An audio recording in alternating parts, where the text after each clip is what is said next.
From the headquarters of the Guild of Champions, this is the Becoming Thin podcast, and I am your host, Chris Terrell.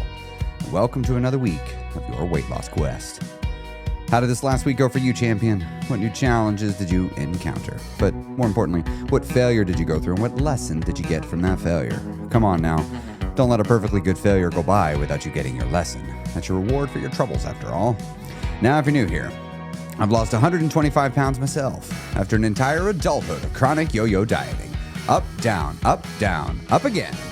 Before I finally got sick and tired of being sick and tired. And then I made some permanent, meaningful, and actual changes to my real-life lifestyle, habits, routines, environment, community, and to my systems of belief. Because it's all 6 of those things that created the results of my life, and if I wanted to get permanent changes, I was going to have to go change those things.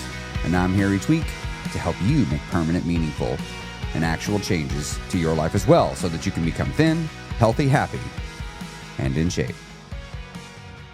Today I prepared some thoughts on GLP-1s. I've not commented on GLP-1s in a minute, and my opinions of them have continued to evolve since they've hit the market and become a thing. And I've been sort of trying to consistently comment on GLP-1s a couple times a year, 2 or 3 times a year, especially as my opinions of them have shifted and changed. I have a unique exposure to them by nature of what I do for work. And so I get to talk to a lot of people that use them. I get to talk to a lot of people that use them and stop, people that use them and keep using them, people that never use them. I like to ask people their opinions about them and find out what they like, what they don't like. And I try to, of course, have my own opinion, but also keeping my mind open to allowing my opinion to shift and change regarding GLP-1s, because I don't want to be so closed-minded that I don't do it. And this is my July 2026 update of this opinion. So I will more than likely make another one of these in the future as my opinion continues to shift and change. I don't see any reason to think my opinion is not going to shift and change. I mean, as an example, there's now a pill form. I don't know much about that yet. I only know a little bit. My opinion takes into account the economics of GLP-1s, and because that affects how people use them, and also just as more and more people use them in society, I get to get a better sense of like how they're being used. And I think it's good that we allow ourselves to have opinions that shift and change, and we don't get so closed-minded that we don't allow ourselves to consider new things as they come out with it. So I thought I would start off with talking about how I was first exposed to GLP-1s. So I had already lost all my weight, had no knowledge of GLP-1s, and I'd started coaching, and at the time when I first started coaching, all I coached on was tactics. I helped people that wanted to lose weight through calorie tracking. I knew how to calorie track, I knew how to set targets, I knew some behavior things people could do, but it was 2021, my first client, and who was using something called Wegovy at the time. And at the time, almost nobody else around had heard about GLP-1s. They were starting to kind of hit the market right at this time. People were starting to become aware of GLP-1s at this time, but it was not by any stretch widespread. Like the person said, I'm on a GLP-1, and I'm like, don't know what that is. And I had to start looking into it. I was like, oh, wow, this looks interesting. This seems too good to be true. At first, it wasn't. And so again, I was still developing my emotional eating coaching program, the more holistic approach to weight loss. And so I was just coaching on the thing I was comfortable with at the time, which was just the tactics.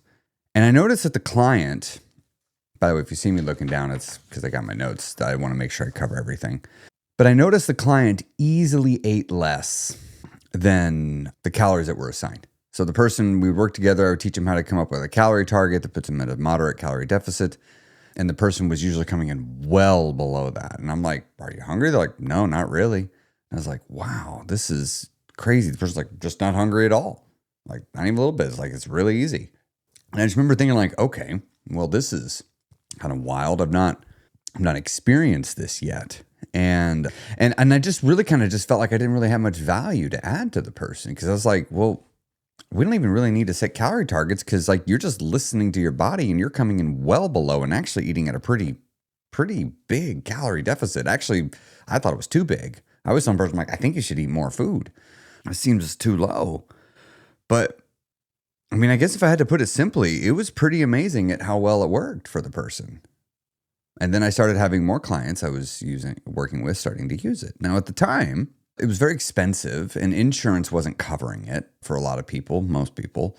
And if you were getting on it, you were getting like coupons, you were getting vouchers, you were getting discounts. And like, so a person would go on it for like 3 to 6 months and then like the price would skyrocket to like $1,100 a month, which of course most people can't afford. And so they would stop.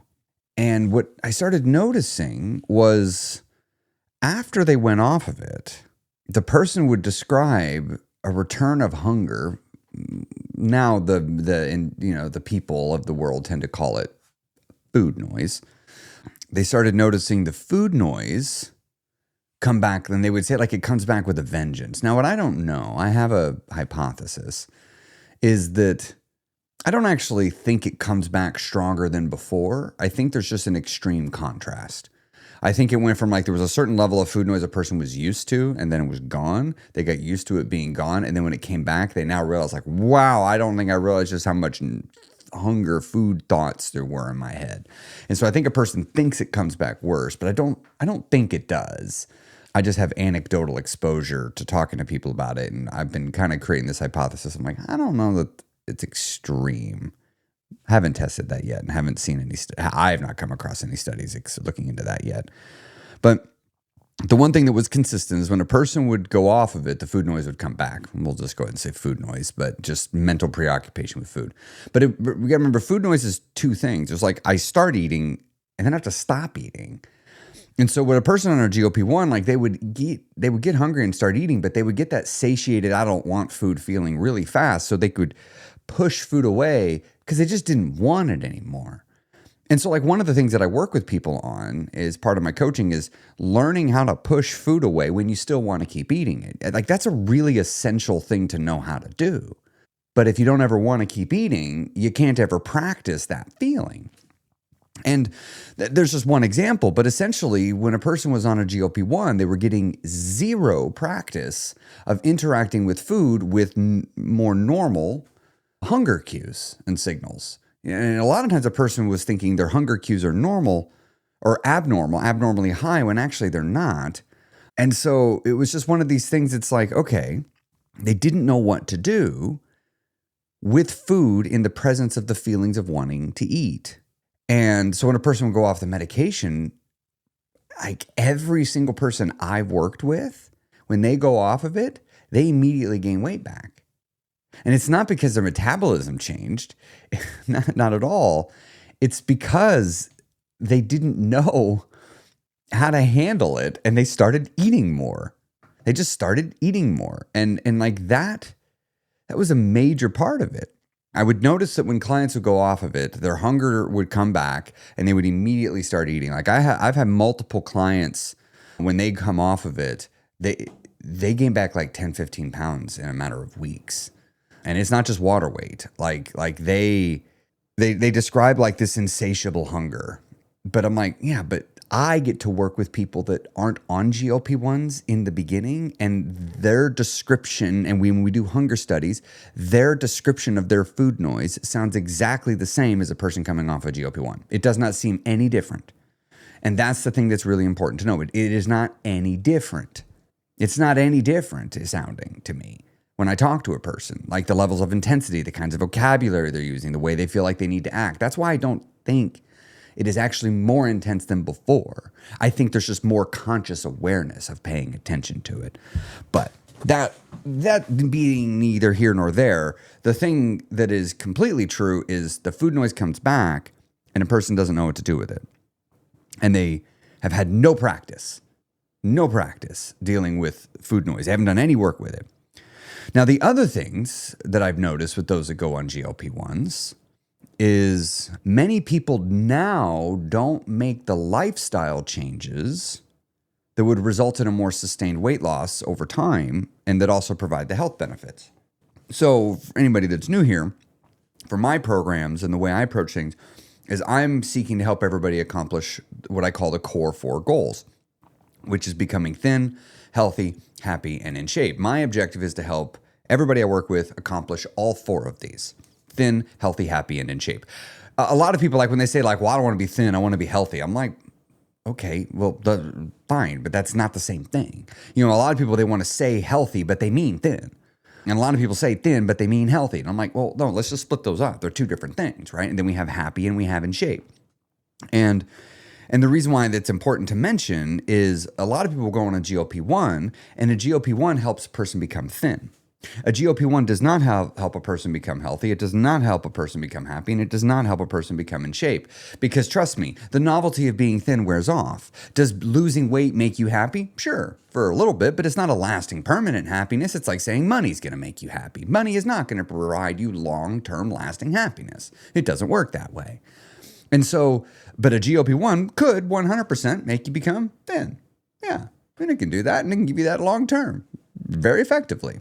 And so I've noticed that many people will only exercise, for example, or go on regular walks if they're losing weight. It is not unusual that if a person hits a plateau, they actually start easing off and doing less of the activities that were creating the the weight loss, because they were only doing it to lose weight.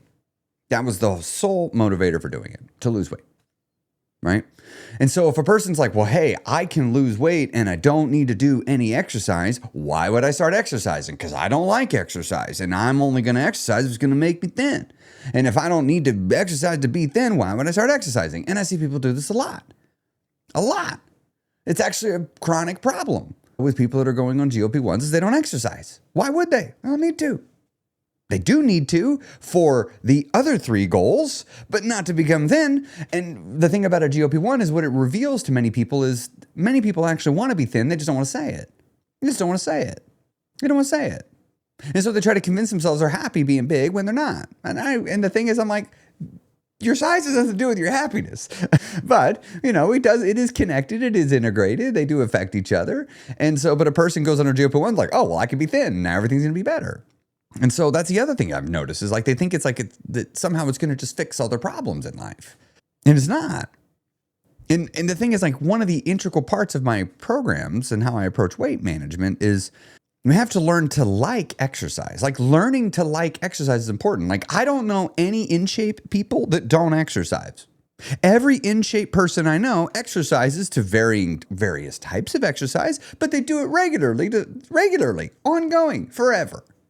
And so it's like, okay, well, if you want to be an in-shape person, we need to figure out how to like exercise. And we need to figure out reasons to exercise that have nothing to do with managing your weight.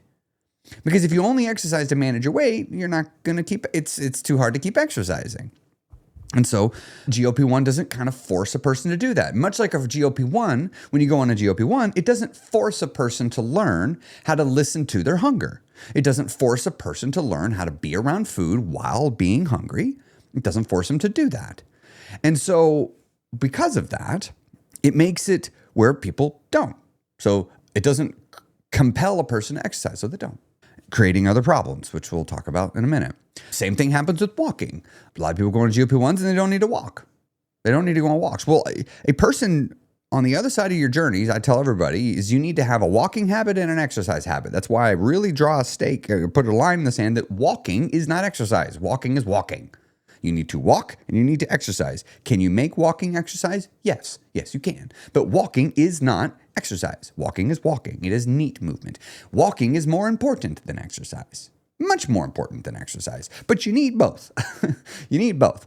And just like you have cardio and strength training, which is better for weight loss. Strength training. It's better to do both. But if you're only going to do one, do strength training. Strength training is better, for the two. So, but it's better to have some cardio, some strength training, and walking. It's better to have all three. But if you're going to only do one at a time, do walking, strength training, cardio. Do it in that order. But on a GLP-1, much like exercise, why focus on it? Don't need to. I can lose weight without having to do it, so I won't. And so a person doesn't develop a walking habit. And they're basically only losing weight by reducing food. And I don't like that because that's not a holistic approach to weight loss. That doesn't teach a person how to manage their weight. That just reduces their food intake. And you can lose weight by just reducing food intake, but that's a one-trick pony, right? That's not a sustainable plan. The other challenge that I see that people have when they go on GLP-1s is a GLP-1 essentially takes away the urge to eat and gives you that feeling of satiety. It's like, ugh, I don't want food. Like, I just don't want it. But if a person's an emotional eater, now what? Right? They're not, when you have to deal with emotional eating and you're having the feelings are a signal that something's going on in your life that needs your attention. Many people say I'm hungry when they're actually stressed. They say, I'm hungry. No, you're stressed. People say I'm hungry when they're anxious. I'm hungry when I'm lonely. I'm hungry when I'm sad. I'm hungry when I'm angry. Like, they say I'm hungry when they're feeling a feeling and their body is just trying to turn to something to manage the feeling. And our person has begun to use their food as their drug, which isn't great. And a GLP-1 just takes away the urge to use the drug, but it doesn't address the cause. So if a person was gaining weight because they were in a miserable marriage and a miserable job and their health is out of sorts, and they now can start losing weight, maybe their health will get better, maybe. But also, what's to make them deal with the job and the miserable marriage? Those need to be addressed. Maybe the person has some trauma that is affecting their lives, and that's why they emotionally eat, and they've never turned and dealt with that. The GLP-1 doesn't fix any of that. It doesn't deal with the cause of emotional eating. Many people think the cause of emotional eating is I'm addicted to food. I just have too much food noise because there's something wrong and broken with my body. That's not true. That's not how it works. But we don't know that. And so I've had to learn that. That's why I now have emotional eating sit at the center of how I do so many things, because we have to first create awareness to what is emotional eating. Like, my signature course for emotional eating is understanding and overcoming emotional eating. It begins first with awareness to what is emotional eating, why am I doing it, and am I doing it? And so many people go through the program and they're like, I'm not an emotional eater, maybe a little bit. And they come out, they're like, oh, wow, no, I definitely am an emotional eater. And you've got to deal with that, because if you don't deal with the cause of emotional eating, it'll just be waiting for you when you're done losing weight. And a lot of people go on a GLP-1, and then they plan to come off of it. And the thing is, I see people lose weight all the time, and then their emotional eating comes back. Like, it's a big deal. Like, a big part of my programs now are to cause people to confront their emotional eating as early as possible, so that we have as long as possible to begin working on it. Because it is very easy to lose weight and still leave emotional eating intact, because dieting and losing weight doesn't solve emotional eating. It is a separate problem that needs to be dealt with. It would be like saying paying off debt solves the reason I got into debt in the first place. No. Paying off debt gets you out of debt, but paying off debt might actually enable you to keep getting into debt. And so it doesn't solve the problem. And that's what happens with many weight loss approaches, and a GLP-1 is not immune to this at all. So first I want to talk a little bit about like the history, and then like some of the challenges I see. Now, I do in fact think some people in some situations I think some people are perfect candidates for going on a GLP-1. I actually do.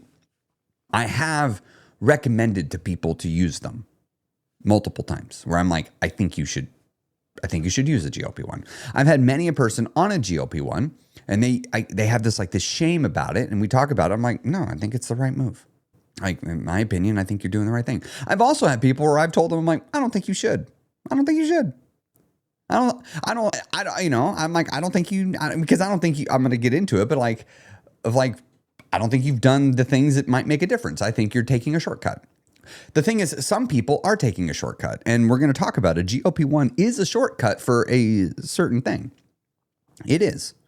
But let's talk about first where I think some people are great candidates for a GLP-1. Now, understand, this is not like, if this fits you, you definitely should do it. That's not what I'm trying to say. What I'm trying to say is, if you're in this situation, I kind of get it. One of them is people that are older, 65, 70, 75, 80, 85. Because if you're already 150 pounds overweight and you're 65, like, mobility is hard, and you need sort of a boost. And a GLP-1 can really just solve the food part for you. And when you're older, you can tend to have pretty deeply ingrained belief structures around emotional eating. For some people, it's been a coping strategy now for 50 years. They may not have 6 years to overcome this. When a person's 32, it's like big fucking whoop. It's going to take you 6 years to overcome this. Like, who cares? You're young. You're a baby still. I mean, when we're 32, 35, and we take years and years and years and years and years to fix it, that's fine. You've got a lot of life left, right? It's okay. But when you're older, like, you kind of need to start being a little bit intentional with the years that you have. And it's like, well, I may just not want to take 4 years to putz around with this. And it's like, and yeah, I may be signing up to be on a GLP-1 forever, but this is going to sound so morbid. But it's like, but I'm talking 15 years. 15 years is different than 50. And so I think it's just something to think about. So for some people that are older, I think it actually makes sense. They may be in pretty bad shape. They may have genuine, real mobility issues that are going to make weight loss really, really hard. And they need a little extra boost to help offset the extreme limitations that they may be facing. The other category of people are people that have 300 plus pounds to lose. Because if you have over 300 pounds to lose, you're going to be on this journey for a long, long time. And for some people, not all, some, they may benefit from going on a GLP-1 for a couple of years, losing 200 of that 300 pounds, titrating off of it, and then peeling off the last of it without the GLP-1, because then they can still do the work. I mean, it took me 26 months to lose 125 pounds. And I feel like I did that as fast as I could, doing it slowly. Like, I don't really think I could have gone much faster. I was about a pound a week on average when I factor in my intentional maintenance breaks. And so it's like, that's a pretty solid weight loss rate. You could do 2, but like, it might be easier to get the first few 100 pounds off, titrate off, and then do the work of how do I deal with emotional eating. And so, work and the food noise work, it might be easier to do that after you've, because I think doing it while losing weight is still helpful. So I think for some people, but not everybody, right? Some people are like, yeah, no, but I don't mind. I can do it. I can do this for 6, 7 years. I don't need the GLP-1. So again, this is the one where I'm saying just because a person is 300 plus pounds, I'm not saying you definitely should do it. I'm not saying that. I'm saying though I would certainly see that as a reason that makes a lot of sense to me. The other one that I've run into, and this is a niche one that I've only run into a handful of times, and it's almost always been lawyers and accountants, where they're chained to a desk for like 12 to 16 hours a day. Like they can't get up and move, and using a walking pad is kind of hard for that kind of work. And they have to be fully mentally engaged in what they're doing.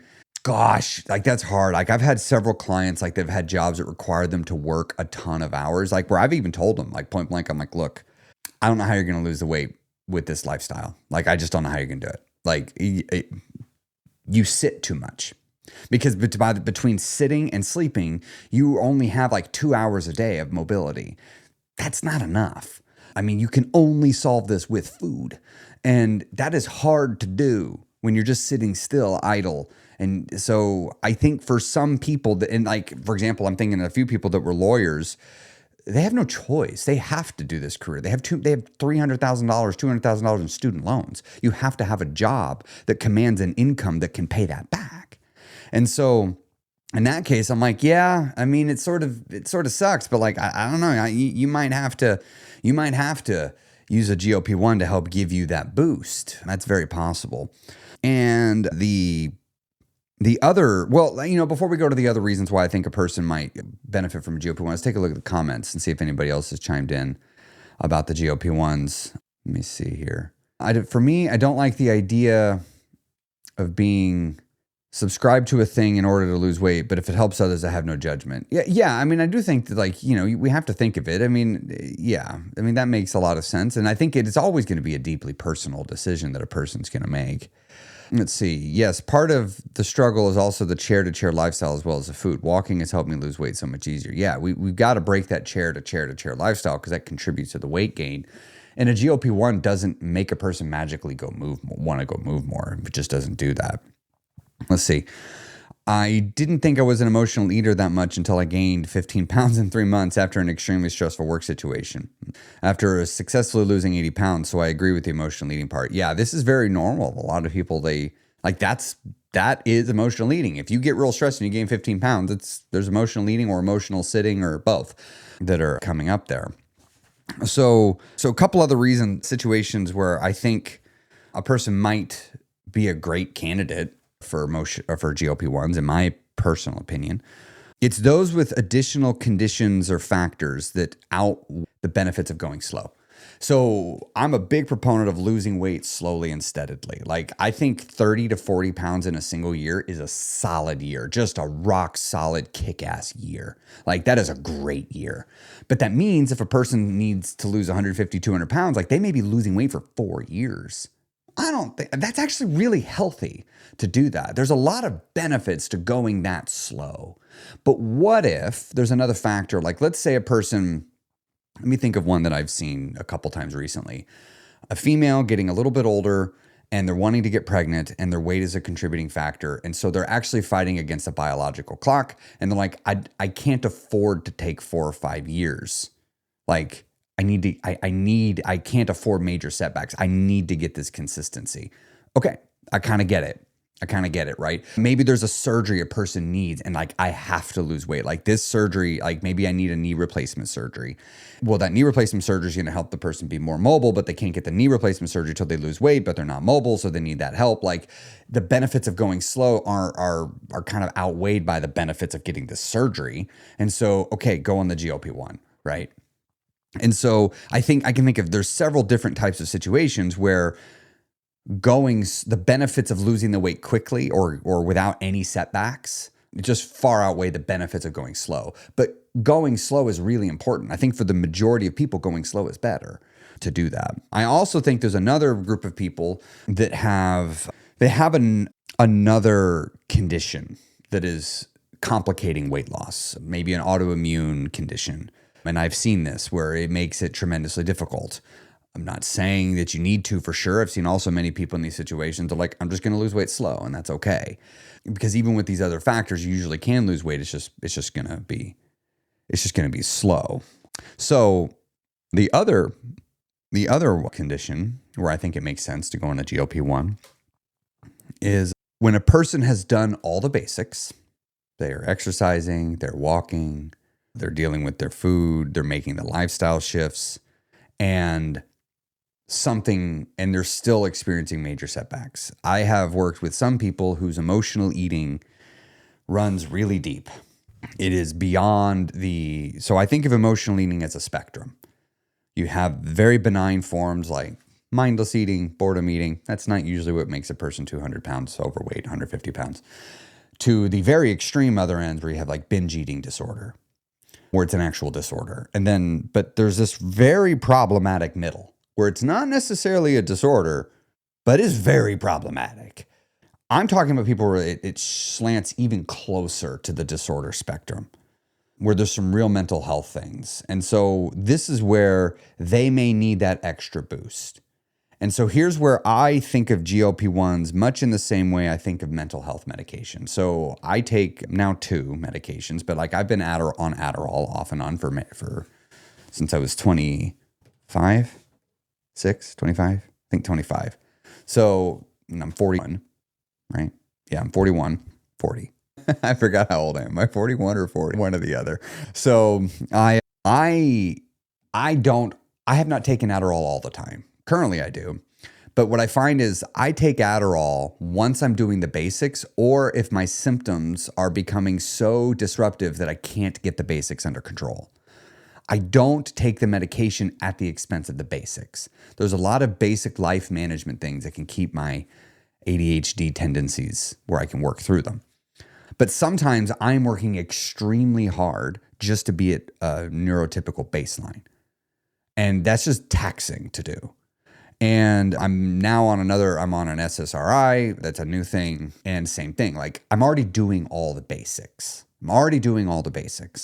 And I just need that little extra boost. And I'm not looking to do the boost at the expense of the basics, at the expense of the general things that I should be doing. It's like, no, this is meant to be done in addition to all these other things. And whether the medication I'm on it or not, I'm still going to do all the other things. And so for some people, I do think it's okay and it may be helpful to use a GLP-1, but I really think you should be doing the basics first. Start walking. Start doing some basic, simple exercises. Start staying on top of your sleep. Sleep is so damn important, people. Gosh, I can't tell you how important sleep is. Start Start making changes to the foods that you buy, that you bring into your home. Start curating your environment in a way to set it up for success and balance. Start changing the kinds of content that you take in. Start interacting with different people around food. These are some of the basics, for example. I don't think a person should just jump to a GLP-1 as the first line of defense. I think it should be something a person should be escalated to. Just like in my opinion, I don't think a person should jump to an SSRI as a first line of defense. I think they should try other things, which might include therapy. I think many people, they don't need a GLP-1 as much as they need a professional. And a personal trainer is not a weight loss specialist. That's the other thing. I think a lot of people don't understand what kind of specialist they need. Yes, I am one of those kinds of people that do weight loss, but many people, they're like, well, I need to go to the gym and go to a personal trainer to help me. Like they're not always experts in weight loss. Oh, I should go to a therapist. Therapists aren't always experts in emotional eating. Now, a therapist that specializes in emotional eating obviously is what you're looking for. A personal trainer that also specializes in obesity related weight loss is obviously what you're looking for. A person that needs to lose 10 or 20 pounds and they just slowly crept up, that's a very different situation than a person that's 150 pounds overweight with a chronic history of yo-yo dieting. Very different problems, very different skill sets, very different solutions. And so I think a lot of times a person might be, and your doctor isn't a weight loss specialist. Your doctor just knows you need to lose weight, and now they're able to prescribe a medication that can alter your behavior. But often doctors aren't the experts for weight loss. And that's the other thing that's really important to remember. So I think, a lot of times before a person jumps to a GLP-1, they might consider hiring a person to help them make the behavioral shifts that they need to make. So those are several of the situations where I think it makes sense to take a GLP-1. Now, I thought we would talk about some advice for those that are considering going on a GLP-1. So the first one is, if you've got to be honest with yourself. If you're going to go on it forever or not, you've got to be, because it's going to impact the strategy. If you're not going to be on it forever, you need to be doing different things when you're losing weight. If you're going to be on it forever, well, then you can do different things. Like, again, see the case that I gave earlier of a person that's older. Yeah, okay, cool. You're going to be on it for 10 years. That's fine. If you're not going to be on a GLP-1 forever, you must make lifestyle changes. If you're not going to be on it forever, you have got to get into an exercise routine. Everybody needs to do it. But if you're not going to be on it forever, you've got to do it. Don't go, I'll lose all the weight, then I'll start exercising. No, you probably won't. You got to start exercising as quick as possible, because you got to figure out how to integrate it into your life. You got to start getting a walking habit. The other thing is, if you are not going to go on it forever, you must be mentally prepared to do the work of learning how to listen to your hunger when you come off of it. You are not going to magically not be hungry. You are not going to magically not have food noise. You are going to. It is a normal human condition thing. It is normal. It is normal to want food. Yes, some people want it slightly more than others. Yes, this is true. But you're going to have to learn to do the work. And for many people, what is going to happen if you go on a GLP-1 and you plan to come off of it, for many, not all, but many, you're going to come off of it. You're going to start gaining weight back while you do the work, and then you will re-lose the weight without the GLP-1. That's why, in my personal opinion, I think if you're going to lose weight with the GLP-1, you should come off of it before all the weight is off, and then finish the journey without it, is my opinion as it currently sits today. I think that's a good way to do it if you plan to come off of it, right? I don't think a person should plan to come off of it after. I think do it earlier, because then you can be dealing with, it kind of forces you to deal with some things in a different way. Now, you just got to be ready. You have to mentally prepare yourself. Now, if you're not going to come off the medication, if you're like, no, I'm planning to go on it and stay on it forever, just make sure you're staying on top of exercise and protein. When a person goes on a GLP-1, they often are not consuming enough protein. And this can create an entirely new problem, which in many ways can be worse than being overweight, is becoming under-muscled. Because when you lose the muscle, gaining it back takes work. And so maintaining muscle mass requires protein, which is the building blocks, and stimulus. So you have to use the muscle so the body's like, hey, we're using it. And then it needs protein so the body can maintain it. If you don't give it enough protein, the body's like, we're not getting enough protein to maintain this muscle. Reduce muscle mass. If you're not using it, the body's like, we're not going to maintain all this muscle mass. We ain't using it. So you have to give it the stimulus and you have to give it the protein. Doing the both of those is going to be really, really the thing that you got to pay attention to. The other thing is if you're going to go onto a GLP-1, do not treat it like it's some sort of magical silver bullet.